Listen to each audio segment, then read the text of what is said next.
জীবনের কোনো এক বাঁকে এসে আমরাও এই মানুষটার মতোই হয়ে যাই। দাঁড়িয়ে দাঁড়িয়ে দেখি নিজের পতন, অনুভব করি ভেতরটা ধ্বংস হয়ে যাচ্ছে।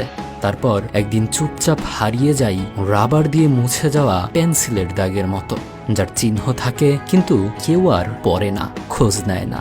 নিষ্প্রভ হয়ে দাঁড়িয়ে থাকা রবার্তো ব্যাজিও মুছে গেছেন একইভাবে। সময় সবকিছু গিলে ফেলে, ইতিহাস কেবল বিজয়ীদের মনে রাখে। আর ব্যাজিওরা, তারা ধীরে ধীরে মুছে যায়, শেষমেশ হারিয়ে যায় এমনভাবে যেন কোনোদিনই ছিল না। 1994 বিশ্বকাপের ফাইনাল, রোজবল স্টেডিয়ামে ব্রাজিলের মুখোমুখি ব্যাজিওর ইতালি। 90 মিনিটের খেলা শেষ, অতিরিক্ত 30 মিনিটও শেষ, কিন্তু কোনো গোলের দেখা নেই।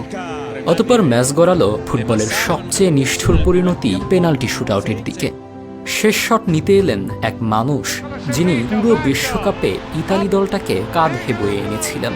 আধা ভাঙা হাঁটু, ক্লান্ত শরীর, কিন্তু লড়াই করার মানসিকতা এক বিন্দুও কমেনি। সেই মানুষটার নাম রবার্তো ব্যাজিও। ইতালি তখন পিছিয়ে 3-2 ব্যবধানে। ইতালির ভাগ্য তখন ব্যাজিওর পায়ের ওপর নির্ভরশীল। তিনি এগিয়ে এলেন, তাকালেন গোলপোস্টের দিকে, লম্বা একটা নিঃশ্বাস নিয়ে শট নিলেন। বল আকাশে উড়ে গেল। সেই মুহূর্তে একদিকে ব্রাজিলের উল্লাস, অন্যদিকে ইতালির নিস্তব্ধতা। বিশ্বকাপ শেষ, ব্রাজিল চ্যাম্পিয়ন, আর ব্যাজিও মাথা নিচু করে দাঁড়িয়ে রইলেন, যেন পুরো পৃথিবী তার কাঁধে ভেঙে পড়েছে।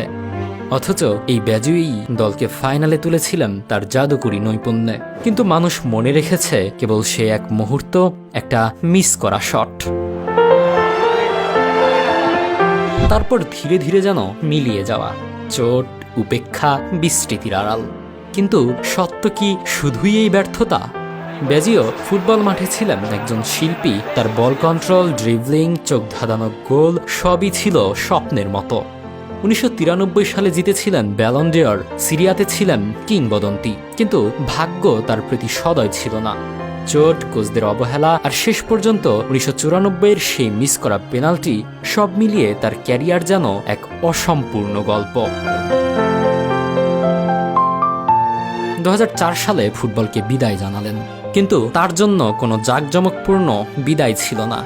রবার্তো ব্যাজিওকে নীরব নায়ক বললেও ভুল হবে না, যিনি ফুটবলকে অনেক কিছু দিয়েছেন, কিন্তু পেয়েছেন শুধু ভুলে যাওয়ার যন্ত্রণা।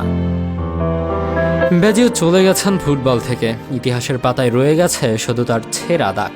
যেমন অনেকেই জীবনের কোনো এক মোড়ে এসে নিভে যান, হারিয়ে যান নিঃশব্দে, কিন্তু যাদের হৃদয়ে ফুটবলের জন্য ভালোবাসা আছে তারা জানে ব্যাজিও হারিয়ে যাননি, তিনি রয়ে গেছেন অসম্পূর্ণ এক কিংবদন্তির মতো।